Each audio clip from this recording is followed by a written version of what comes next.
Work performance information refers to the data and analysis collected during the course of a project to assess its progress. This information typically includes metrics that help project managers track cost, schedule, and scope performance against the planned objectives. Two key indicators used in performance analysis are cost variance CV and cost performance index CPI, which are derived from earned value analysis EVA.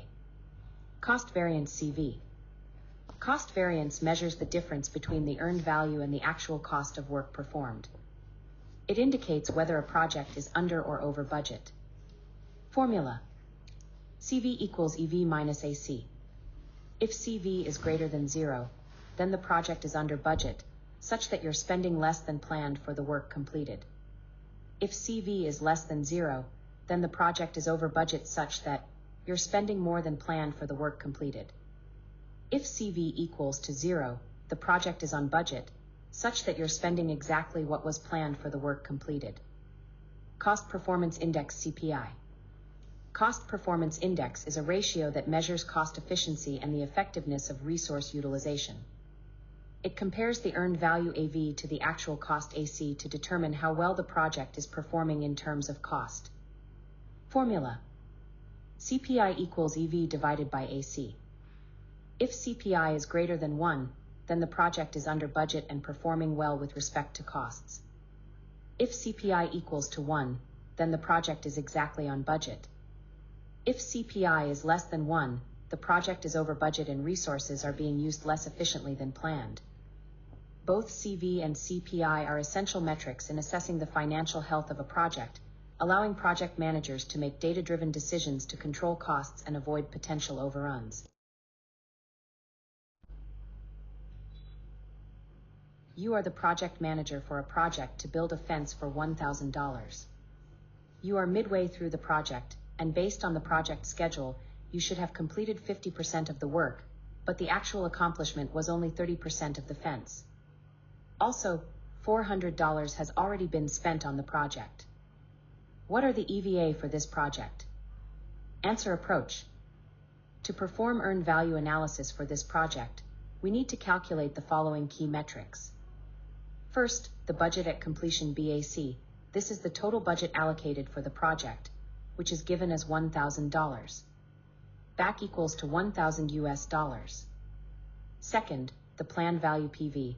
This is the value of the work that was planned to be completed by the midpoint of the project. Since the project was planned to be 50% complete by this point, PV equals to 50% multiplied by 1,000 USD, which equals to $500. Third, earned value EV. This is the value of the work actually completed at this point. Since only 30% of the fence has been completed, EV equals to 30% multiplied by 1,000 USD, which equals to $300. Finally, the actual cost AC. This is the actual money spent so far, which is given as $400. AC equals $400. Key metrics. BAC equals $1,000. PV equals $500. EV equals $300. AC equals $400. Now let us calculate the following.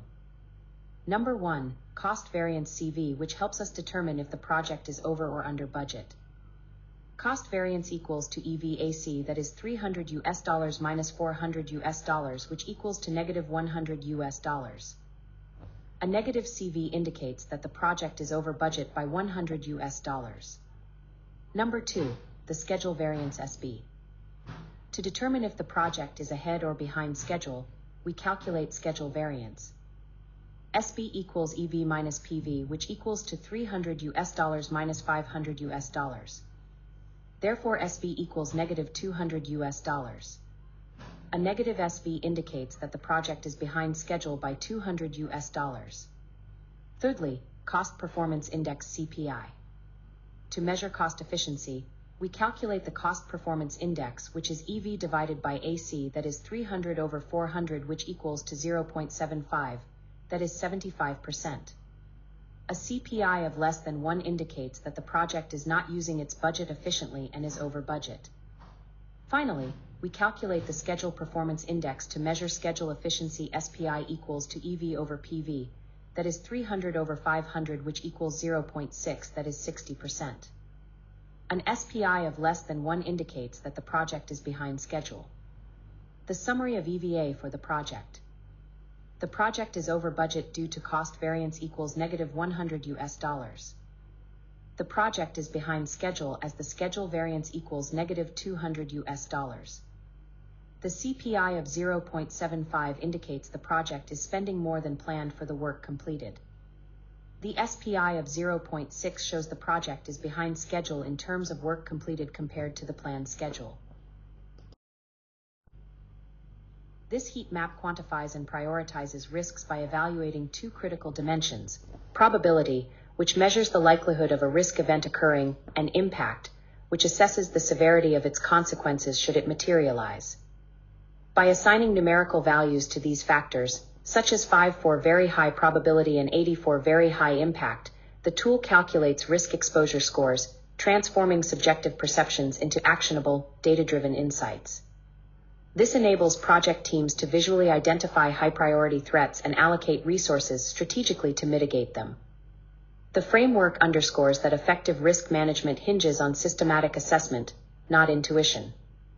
It forces teams to confront both the uncertainty of risks and their potential damage, ensuring that responses are proportionate and evidence-based. By translating abstract risks into a structured matrix, organizations can proactively address vulnerabilities, optimize decision-making, and safeguard project outcomes against disruption. This matrix systematically categorizes risks based on their probability, from rare to almost certain, and impact, from negligible to catastrophic, to visually prioritize threats and guide resource allocation. By intersecting these dimensions, it classifies risks into clear tiers: minimum, low, moderate, high, and extreme, enabling teams to swiftly identify which threats demand immediate mitigation and which can be monitored. This transforms subjective uncertainty into an objective, actionable strategy for proactive risk response. The tool's power lies in its ability to compress complex assessments into an intuitive, digestible format, ensuring stakeholders quickly grasp critical threats and their implications. It not only defines the likelihood and consequences of risks but also underscores the necessity of detailing mitigations and recovery plans. By enabling rigorous prioritization, it ensures efforts focus on high-impact, high-probability risks, turning vulnerability management into a disciplined, data-driven process that safeguards project outcomes. This matrix visually maps and prioritizes risks based on their probability. From impossible to high likely, and impact from low to very high, assigning each a numerical value like risk equals 12 in the high impact, high probability quadrant to objectively determine urgency and severity. This graphical representation transforms abstract threats into a clear, actionable hierarchy, ensuring teams focus resources on the most critical issues first, such as risks 3 and 12, which demand immediate attention. The accompanying mitigation strategy tailors responses to each risk's profile. Avoid for high-priority threats, like risks 2 or 3, transfer for sharing liability like risks 1 or 6, control for managing impact risk of 10, monitor for lower priority items risk of 5, and accept for negligible cases risk of 9. This structured approach ensures responses are proportional, strategic, and aligned with the risk's position on the matrix, turning assessment into decisive action.